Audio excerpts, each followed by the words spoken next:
Ready to start your own business? Have a small business already? Or maybe you have a great idea for a business but just don't know where to begin.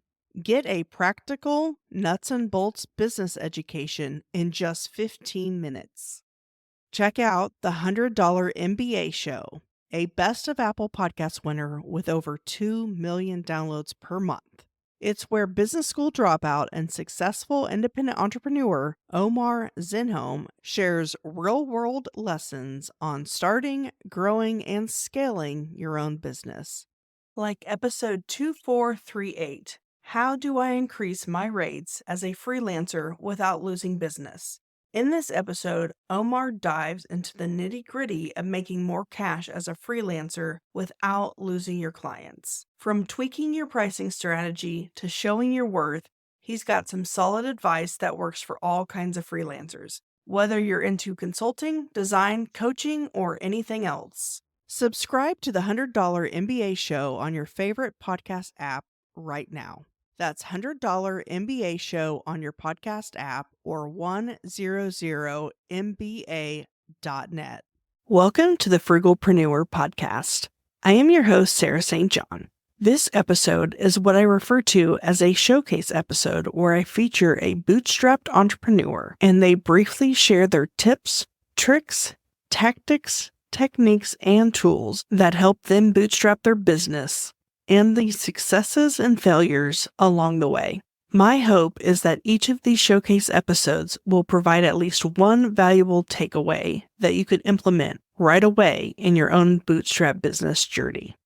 Now on to the episode. Hey there, I'm so excited to be on this show, first of all, and really looking forward to talking to fellow entrepreneurs. And the main reason I became an entrepreneur was because I felt shackled, I felt handcuffed. I couldn't make my own decisions. I couldn't do what was best for my clientele. And at the time I became an entrepreneur, I was working as a school administrator. I was working as a principal of an elementary school specifically. And I just really felt handcuffed, like I couldn't support the teachers the way I wanted, or the parents, or the communities, much less the kids. I had to do what the superintendent said. I had to do what the legislation said. I had to do everything except what I knew what was right for the kids, for the teachers, for the community. And so that's why I became an entrepreneur. I wanted to make a difference in my community, in the world, and not be told by people who had never stepped foot in the classroom, who had never lived the life that I had lived, and wouldn't understand what was the best thing for my clientele, which were the kids. My initial foray into entrepreneurship was a tutoring company, an education company. And it was fantastic. Sold the business and worked at home, created an Airbnb business.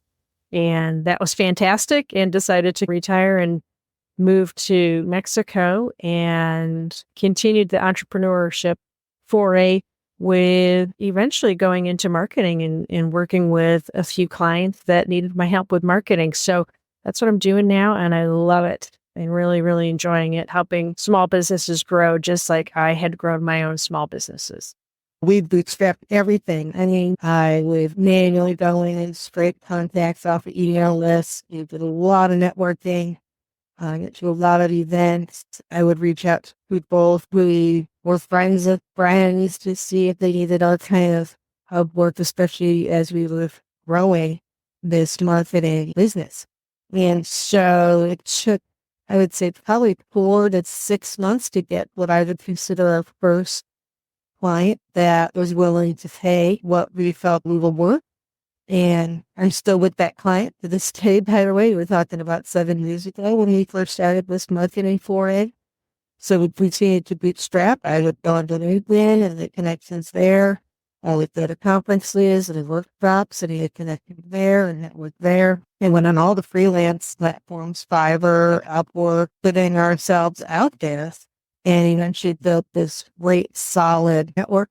So the business has really been taking off. And now I'm excited to share things that other business owners can do to get money to reinvest in the business. We went on a search for funding sources, and that's when I stumbled on the tax credit. And so we did some research, and we found out that there's 50 million small business owners, entrepreneurs, 1099 workers, freelancers that qualify for like $30,000 Well, new, I think that they caps it at $32,000 or $33,000 because of COVID movement.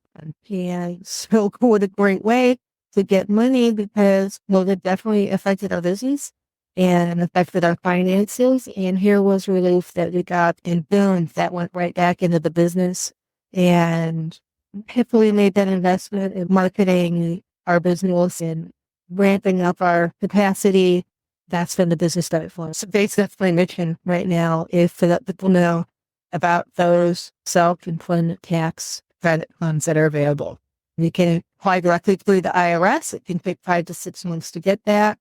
If you have a need to get those funds sooner, you want to reinvest in the bootstrap organization sooner, there's programs available for that where you can get that money in less than a month. The one I use is MyGov Refunds. It's MyGovRefundBus.com. So MyGovRefunds.com. We got our money. It was about 20 days. So it was definitely worth it for us to do that. I hope you enjoyed that episode and were able to take away a valuable nugget of information that you can implement right away in your own business.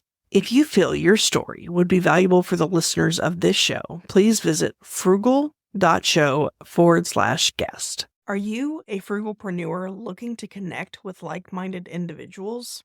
Join our community on Slack. Connect with fellow listeners, share your thoughts on episodes, engage in meaningful discussions, including money-saving tips and entrepreneurial insights, and help shape the future of the Frugalpreneur podcast.